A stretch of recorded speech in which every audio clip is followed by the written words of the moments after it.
I think Pablo has just discovered that these buckets contain hot water, and he's just loving chilling out on them. Ain't that right, my friend? Over the last couple of weeks, as I've been hauling water back and forth, I have received a suggestion from you guys, and there's just this overwhelming consensus for it. You are very consistent in your belief of it.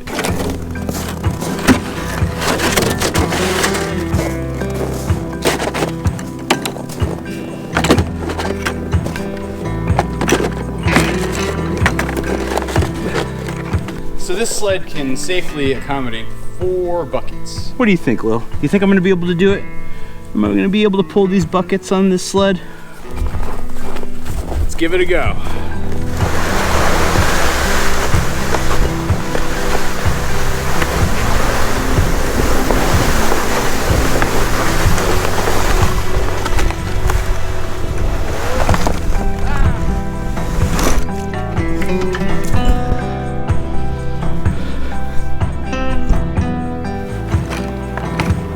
Try to do 3 buckets. Maybe I'm trying to do too much. Fixed.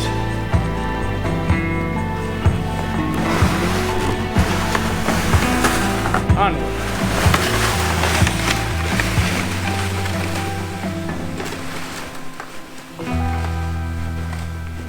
Look at those buckets go. Uh-oh. Oh,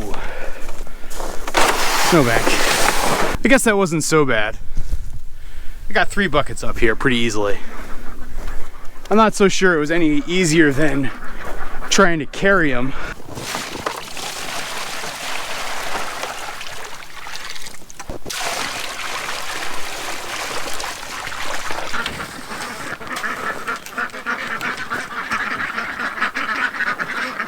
Release the Kraken!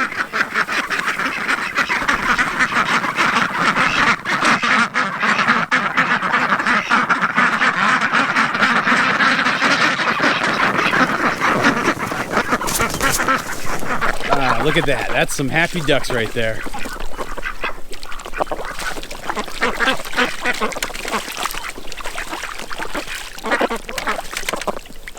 Look at that. We got a barn cat on a sled. I'm willing to declare the water bucket sled experiment a success. Thank you to all of you who recommended the idea. It worked pretty well. I'm able to fairly easily bring 3 buckets of water up to the duck house on one sled trip. But despite the fact that it worked, I don't think I'm gonna make it a regular thing. And here's why. Would you look at these guys? They're like jam-packed in there. I should probably add another pool. They're loving it. Got some nice warm water, splashing around.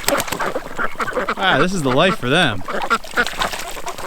Good to be a duck today. So the reason I don't want to bring the water up on the sled is this. Now this is gonna sound a bit crazy, but I'm just gonna share it with you guys anyway.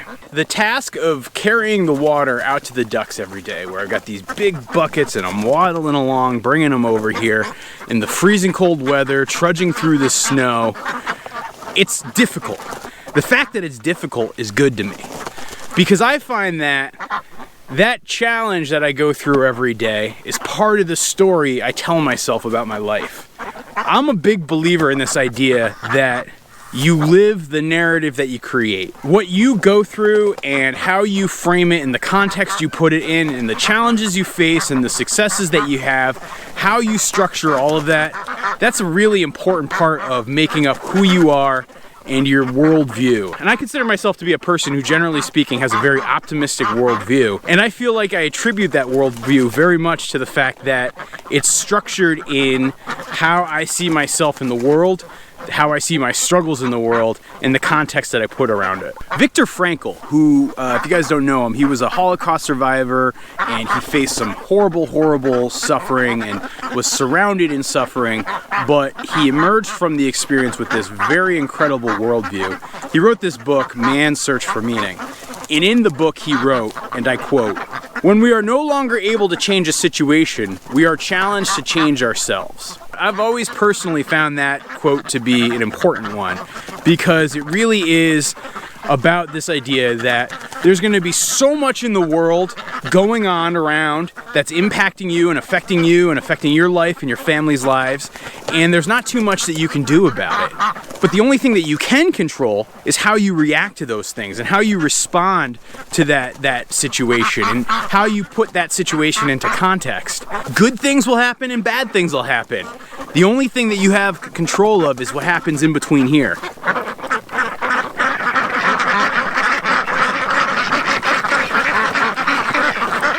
Extra water, guys.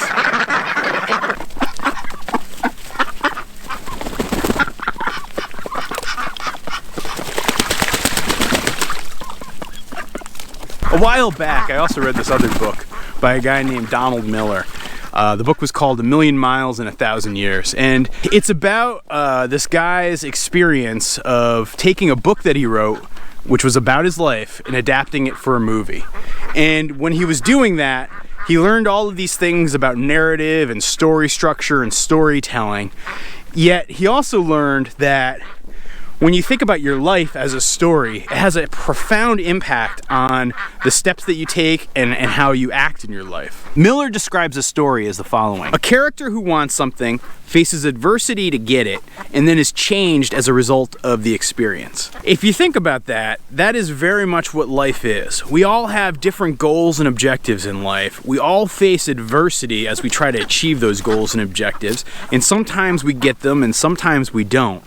But at the end of the day, we're also all completely changed by the experiences that we have as we struggle towards our goals. What I have found is that it's very easy to keep a very positive attitude when you think about the story of your life and you think about the narrative that you want to create and when you think about wanting to do right or wanting to do wrong. Because if you step out of it and think about it like it was a book or a movie or a comic book, you could say, like, wow, that's not a character I'd want to associate with, or that's a character that I think is great. You know, trying to make your character better is a big part of what life's all about.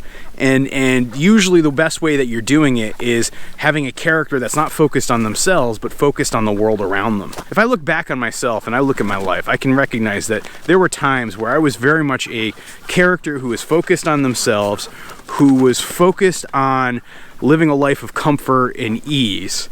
And there was a certain point that I realized that that wasn't the type of character and that wasn't the type of story I wanted to be in.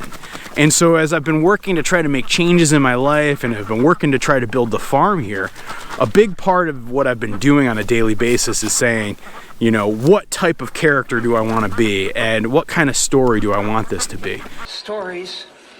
Science fiction stories. Living a good story, it isn't easy. It has struggles. It requires a character to take risks. It has a requirement for a character to forego comfort. And in doing those things, the character finds redemption and joy and happiness. And I don't know. I personally believe that there's an awful lot of truth to that. And so the life I'm leading here on the farm, I'm really trying to make that happen. Which is a very highfalutin way for me to say that I don't want to pull buckets of water on a sled, and I would much rather carry them by hand because I think that is a tougher, harder path.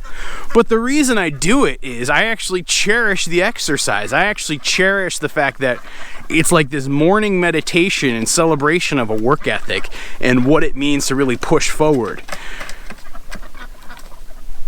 Oh my gosh, I have a duck in a bucket. I have a duck in a bucket. Oh my gosh, I have a duck in a bucket. Can you see this? Can you get out? Can you get out, little girl? Oh boy.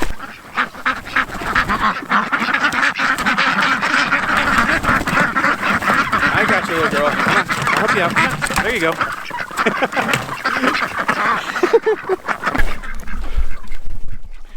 That was absolutely that was even more ridiculous. I just slipped and fell.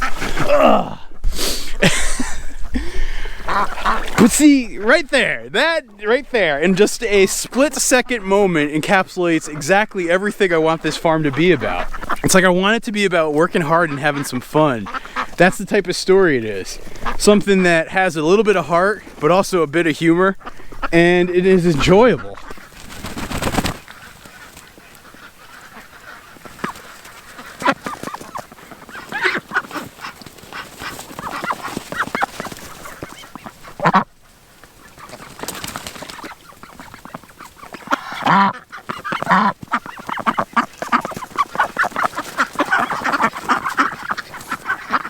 I appreciate the suggestion of the sled. I think the sled most definitely works well.